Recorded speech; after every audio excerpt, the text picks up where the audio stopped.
Good morning, everyone. It rained a lot last night, and there's this haze out there right now. You guys want to see? Well, you show it off. And I love it. It's just birdies in the yard. Well, where'd you go? Oh, there it goes. Look at the haze. It's not something.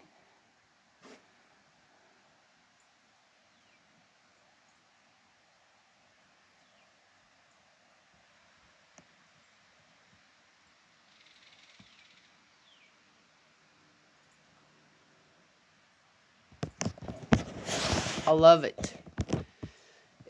That'll all settle once the sun comes out. It'll all settle and it'll be a beautiful, clear morning. I got the door open here, see? And been open since I let the dogs out about 7 o'clock. We got about 54 degrees in the house. I'm not sure how warm it is. Well, I have to say warm in February out there. But it'll be a good day to work in the garden again. Yeah. Oh, I tell you what, it's every year the same. If you're a gardener and you love growing things, in the fall, you're kind of ready for the rest, and let everything just go dormant, or some of it, and just okay, and then man, January hits and you have a few warm days in January, and that gardening bug just hits you again, and you can't wait. So I tried to grow some stuff out there earlier, and some of it worked. The cilantro is still going out there. I'm just amazed. And sadly, the mustard greens I have to reseed, and the turnips as well. Which the turnips, that's a fall thing. I don't think I'm going to put those out again. But the mustard greens, I definitely will. So the problem was not that they weren't growing. It was what I covered them with. I thought was going to be enough. Suddenly I saw the chickens out there being able to put their heads through the bars and just dig out all the seeds. Yeah, I know, or the greens that had already come up. It's a constant here. They leave things alone. They leave something alone for a long time, and suddenly go, oh, they just about dug out that plant. You think you're safe, right? And yeah. It's a give and take, and it's not a big deal. Eventually, the plants get too big, and they leave everything alone, or and a lot of it I fence in again. I have hardly anything fenced in right now.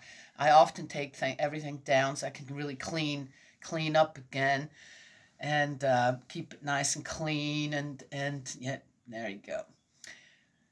Which brings me to something. So they had Mardi Gras, and a sad thing, somebody started shooting around. It's like, oh gosh, it's like this is now how people, it's either rioting, right? It's either rioting and destroying people's property and businesses, and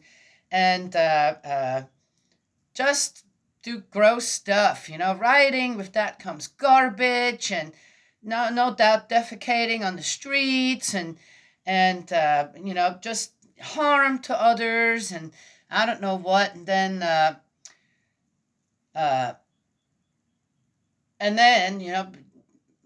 suddenly now, there was so much more than there used to be. Though, an incident should kind of, okay, wait a second, we got a problem here, right? The people just open fire on people. They don't know, have no connection to nothing. It's just, somebody's unhappy, and there you go. That's how you solve the problem, right? And again, so the root of the problem for most is the guns, which it's not. The root of the problem is usually with the person or people around them, and that make them unhappy, or or the medications they're taking, or have some kind of a side effect. It's like, where's the root of the problem? Or again, how are things set up? When there is someone out there that does get caught doing something, and then they're back out on the street again in no time, right? Yes. So where are the root of all these problems? But the one thing that I saw, this is what happened in New Orleans now, little clip, about 3 minutes, where they just quickly explain, one person, is now in spirit world, some 4 or 5 are injured, and they did catch the dude, But anyway, but one thing I noticed, man, what the amount of garbage. I mean, we're not just talking a few bottles or cans laying here and there and some chip bags.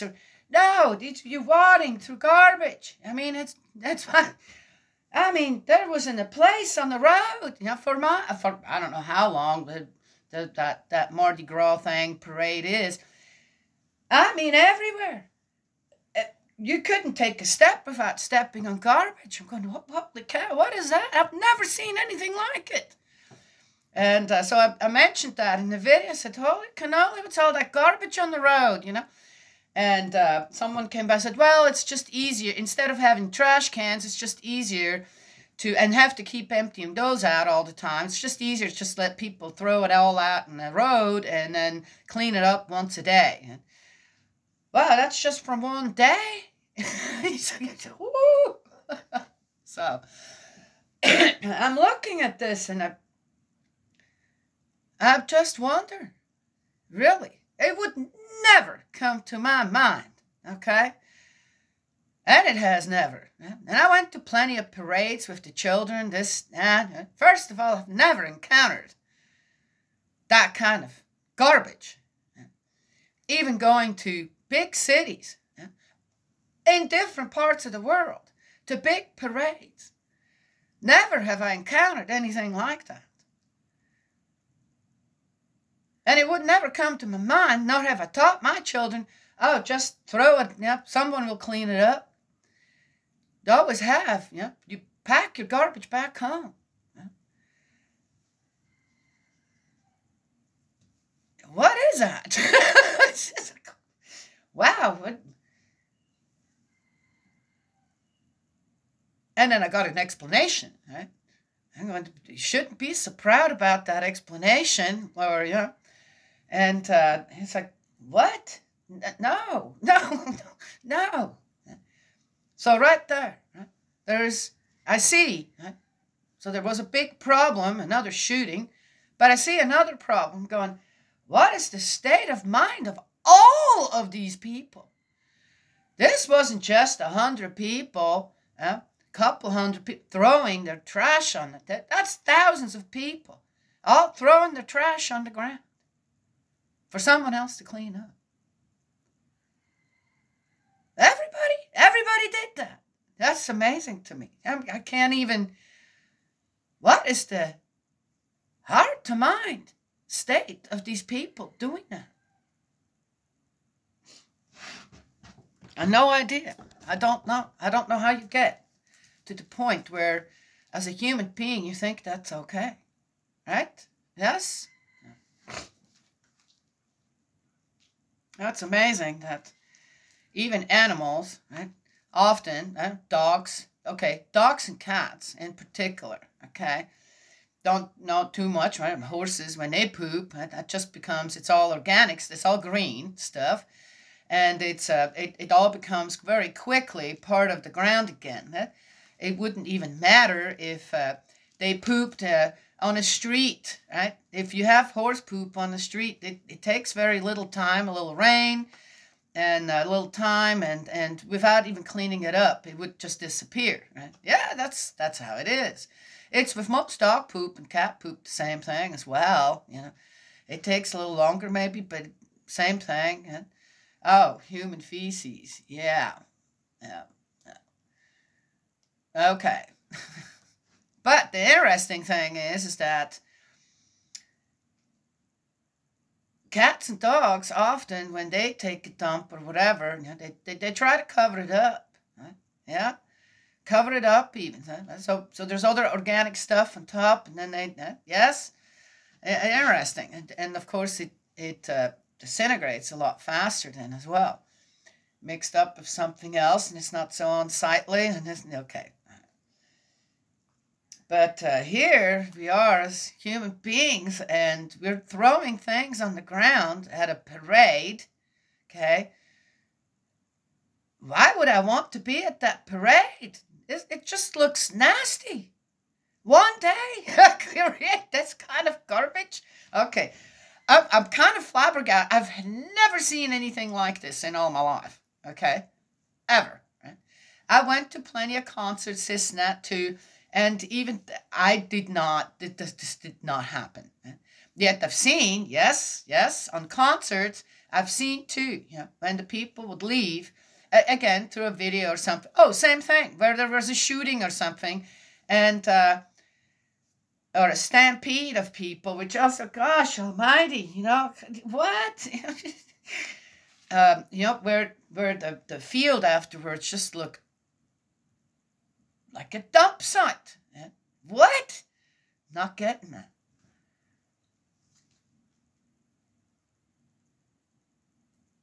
But as far as, I've never seen anything like it. That people would generate this much garbage during a parade. Never. Ever. Interesting.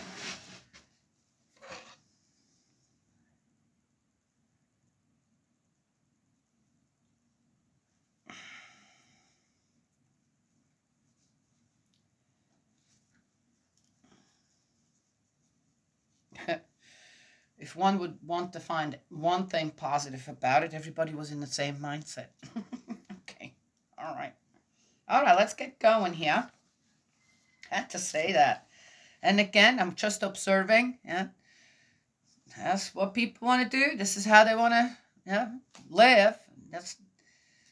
Then what do I have to say? But I'm noticing things like that. I wonder how healthy that is for people's spiritual growth, or spirit in general, their mind. Right? Yes. Anywho. Okay, we're in Leviticus 10.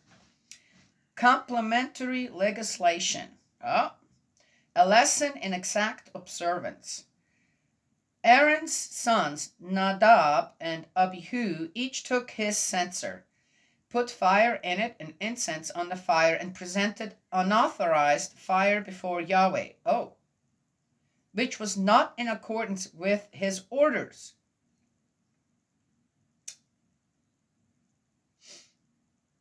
At this, a flame leapt out from Yahweh's presence and swallowed them up, and they perished before Yahweh.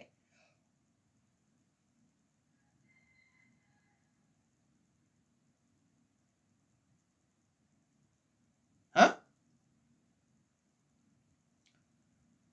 Moses then said to Aaron, that is what Yahweh meant when he said, in those who are close to me I show my holiness, and before all the people I show my glory. Aaron remained silent. So what happened?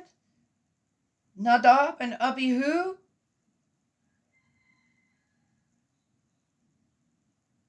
He swallowed them up. God swallowed them up and they perished before Yahweh? What happened?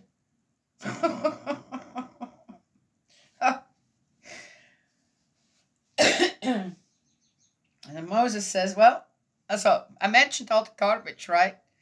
Well, if this continues, right, like that, I mean, this is, as I said, what age am I? Yeah, close to 60, almost 60. I see this. I remember growing up, there's no way this ever happened. No, or anywhere that I went quite like that, okay? And here it comes, wow, that's a new development. Pretty soon, what? People going to be swallowed up by garbage? I don't know.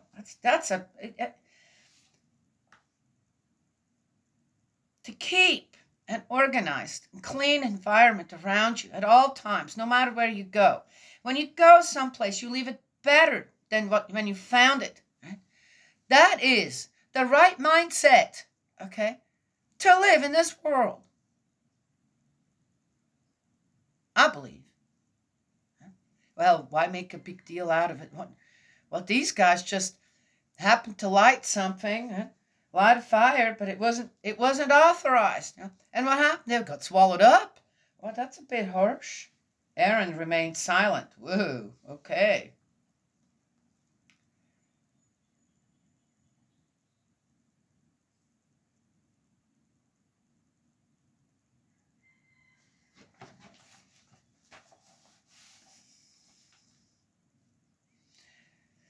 I'm not sure. Gosh, that's goes right along again with what I shared first. Yeah, it's interesting. It's interesting if I read this and go right back to the garbage. That just baffles me. You see how baffled I am by that? I can't stop talking about it. It's like, and then the answer that I got back. What? Oh, okay. That's supposed to make sense. How does that make sense?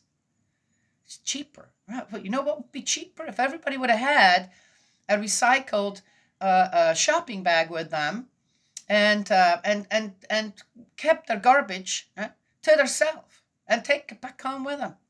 I can't do that. Oh. All right.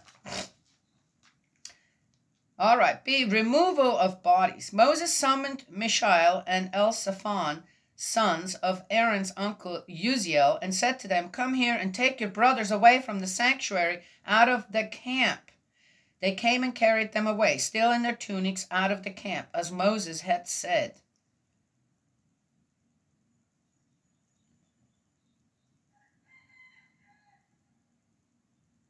What? Okay, I'm sorry, guys. This can't be. I mean, literally, well, if they perished, okay, all right. Swallowed them up and they perished before Yahweh. Well, if he swallowed them up and they perished, then they wouldn't be there anymore. And then here, well, there were bodies.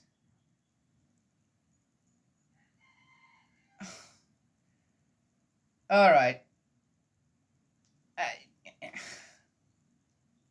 This may make sense to some. It's like the garbage just doesn't make sense. Not to me. That's not the God I know. God doesn't change. He's unchanging. He's always loving and consistent. And consistency in God's, from how I experience God, is not death. Then again, why all the sin offerings? Can't they also? I mean, okay, so they committed a sin. What? Just because? Okay. No. Somebody had it. Here we go. We got our own agenda. Complementary legislation. We got our own agendas here. The men had their agendas. That's what I see. Had to be in there. Just to, oh, well, that's just also sticking with the rules. Not if you have dead bodies. Rules for priestly mourning. Moses said to Aaron and his sons Eleazar and Ithamar, "Do not disorder your hair or tear your clothes, or you may incur death, and his retribution may overtake the whole community." Oh, now we're starting the fear-mongering. "No, it is for the entire house of Israel to lament your brothers who have been the victims of Yahweh's fire. To avoid incurring death, do not leave the entrance to the tent of meeting, for Yahweh's anointing oil is on you." And they did as Moses said. Now, okay, so these other two are dead. So he brings in two more. That's good. He's got all them sons. And, but they haven't gone through the 7-day kind of anointing trial and learning everything, this and that. So they have to do that again?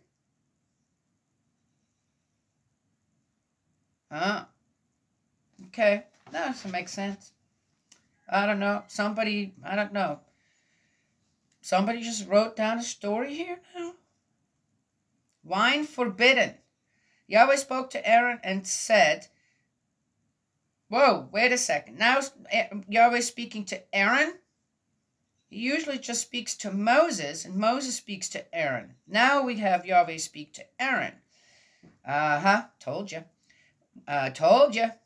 Aaron remained silent. There's already things going on. It's already a power struggle. I guarantee you there was a power struggle between Moses and Aaron going on. Moses probably not quite realizing how Aaron felt. Ooh, interesting. Oh, Daniela, where are you going with this? Well, as I said, hey, something doesn't compute here. When you come to the tent of meeting, you and your sons with you, to avoid incurring death, you may not drink wine or any other fermented liquor. Oh, that's new. This wasn't, I thought we were done with this is new. Complementary.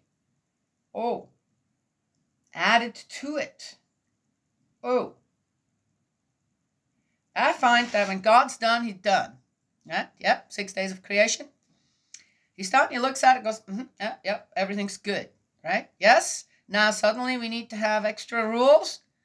I don't think so. That was added on by somebody else, I believe, to avoid incurring death. Dear me.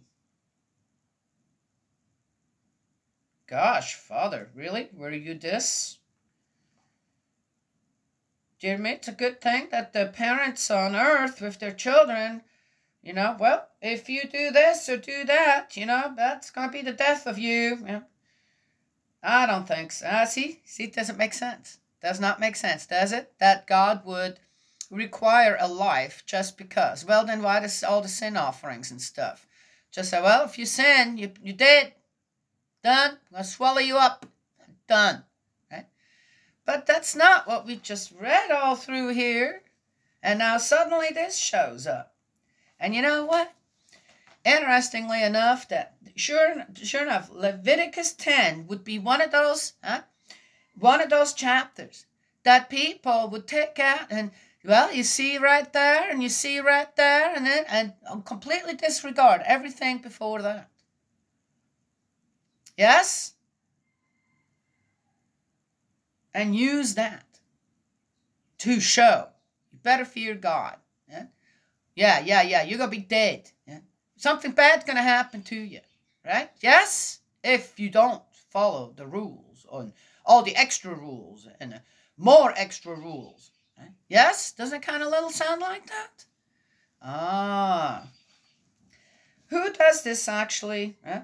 Who will this benefit? I can't see any benefit to God in these. That's whoa, okay then. Right? Thus, there's no benefit in throwing all that garbage on a road and then say, well, just it's cheaper for just one day to clean it all up. I'm going, no, it's not. Absolutely not. It would be the cheapest, the best, the rightest way would be what? I already said what that would be. Done. Okay. And you may not drink wine or any other fermented liquor. Oh, they already had wine and liquor at that time. Wow.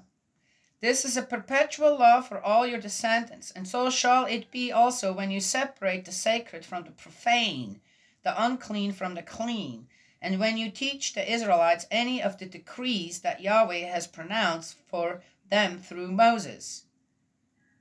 Yet Yahweh spoke to Aaron. As I said, there's something else going on here. The priest's portion in offerings. Moses said to Aaron and his something's definitely wrong with this chapter. Because I can feel it.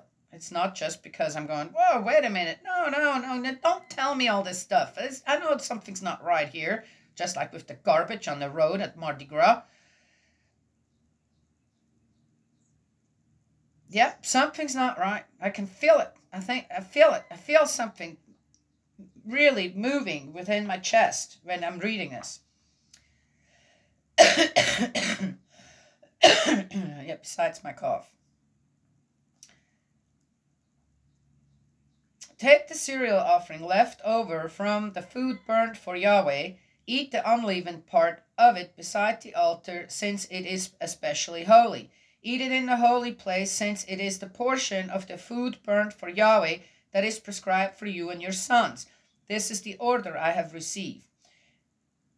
You, your sons and daughters with you, will eat in a clean place the forequarter offered and the thigh presented. For these have been given to you and your children as your due from the Israelites' communion sacrifices. The thigh presented and the forequarter offered, once the fat has been burned, revert to you and your sons with you.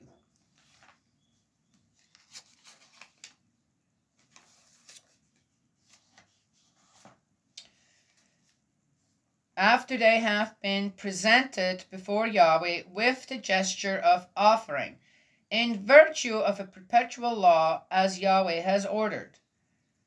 Okay. A special regulation concerning sacrifice for sin. Aha. You see? No. Moses then inquired carefully about the goat offered as a sacrifice for sin and found that they had burnt it. He was angry with Eleazar and Ithamar, Aaron's surviving sons, and said, "Oh, well, they hadn't been taught yet. Why did you not eat this victim for sin in the holy place, since it is especially holy and was given to you to take away the community's guilt by performing the rite of expiation for them before Yahweh? Since its blood was not taken inside the sanctuary, you should have eaten its meat there, as I ordered you." Aaron said to Moses, "Look, today they offered their sacrifice for sin and their burnt offering before Yahweh, and these disasters have befallen me. If I had eaten the sin offering today, would this have met with Yahweh's approval?" And when Moses heard this, he was satisfied. Aha. That's the end of 10.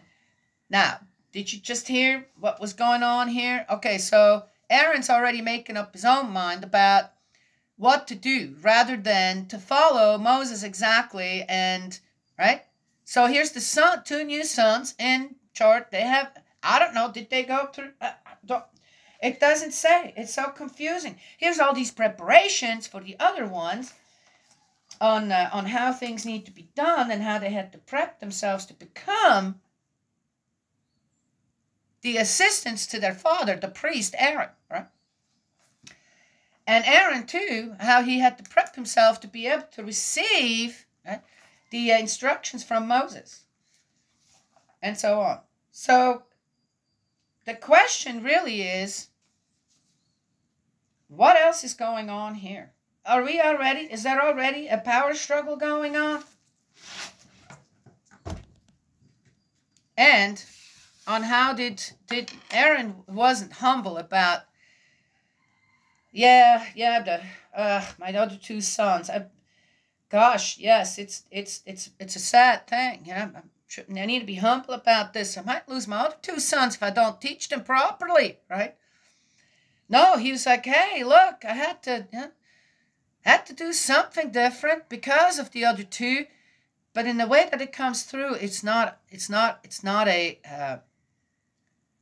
doesn't sound to me as if Aaron agreed with the mistake that his other two sons, the first two, made, and that they should have been punished in the way they were, right? Yeah. God really swallowed them up, and they must have gotten killed somehow. I don't think it was gone. And something happened. I don't know. Maybe they got, I don't know, did they get burned or something? Or, I'm not sure, but I don't think this is the whole story, is it? Don't know. Interesting one. One that, I'm looking at going, no, there's too much. No. I try to understand the sacrifices of the animals, okay, laying as a foundation. People sacrifices? That's God?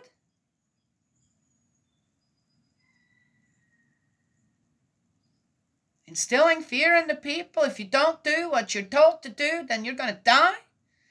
Like these two. Let them be an example to you. That's no.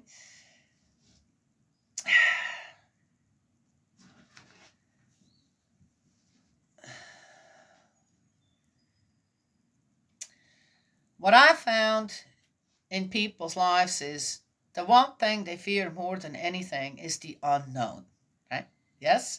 What does it mean? The unknown. Not experienced. Not studied up on it. Yes? Had no give and take with it. Yes? Okay. That's the unknown. Huh? That's what people fear. One thing that I found that people fear greatly is nature. Yes. Yeah. And people get swallowed up by nature. Yeah. In interesting ways. Right?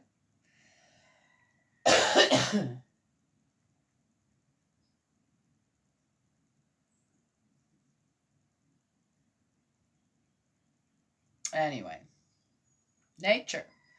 It's even worse if people get cut in nature, right? Out in the wilderness, like here, in the dark.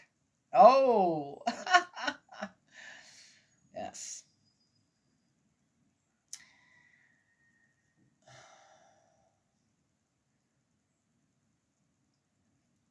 This is 10 is an odd. This is an odd chapter to me, or an odd, yeah. Leviticus 10. That's an odd one. And I wonder how much of it is actually was God inspired rather than there's something else at work. Jealousy, maybe?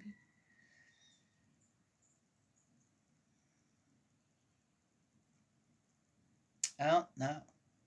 I don't know. I wasn't there. But I know that doesn't sound like God to me. So, yes. Well, we live in a time. Okay, stop right there. So, God evolved as well? Really? You look out there. There isn't anyone that I know that would be able to recreate Earth, okay, in the way it is, with the solar system, with the universe and everything. I don't know anybody. And this was established how many billions of years ago? And you're telling me that God still had something to evolve into? Yeah, I don't think so. So again, we're guided often by not the what's it called? Special holiness, special. We're guided rather by someone else with I don't know, quick way of getting things done, which have all the garbage on the road at a Mardi Gras and clean it up in one, which just doesn't sound right either. But it makes sense, doesn't it? No, it doesn't. Not really. Not, no. This doesn't make sense right now either to me. On why two people that were just anointed all to die because of what? And then the other two sons also did something wrong, yet they didn't die. Oh, they weren't immediately swallowed up. Aha! Oh, ah. And Aaron had a good explanation for it, and Moses was okay with it, though, beforehand. He's going, hey, wait a minute, what's going on here now? That's not what you were supposed to do, or your sons were supposed to do. So two of them that had been instructed already, okay, so did something should have not done, and doesn't sound like a big deal, but okay, it is, and they get swallowed up and are dying, dead. And the other two sons also did something, sounds like worse. Hey, Bo. The dogs are back. I need to go and prep their food. They're okay, because Aaron gives an explanation. Well, the other two are immediately they're taken care of, right? By God, they say. And here's the two, and Aaron gives Well, this is that, and they're fine. Now, how does that work? Somebody tell me how that works, because that doesn't make any sense to me. Right? Yes? Okay. Anywho. Yeah, how much in the Bible is just written by men? Yes? Written by men in a way to, again, control the people and instill fear in the people about God. I can't see that God would have ever wanted that. Ever. Ever. That's not the God I know. That's not the heavenly parents that I know. That mother and father and an all-encompassing great spirit and soul. I cannot see that to be the truth. But others may have better explanations out there, right? Just as I cannot believe that all that garbage at a Mardi Gras, at a parade, belongs on that road. That. The order should have given beforehand. Make sure you got your a little bag or something ready where you bring your own trash back home. Please do not leave it on the road. Right? Rather than make the people a part of such a filthy affair. Huh? Yes? Okay. I think I just explained myself quite well. Father says, yes, you did good. God's love and blessings always. May he protect you. Please take care of your own garbage. Yes.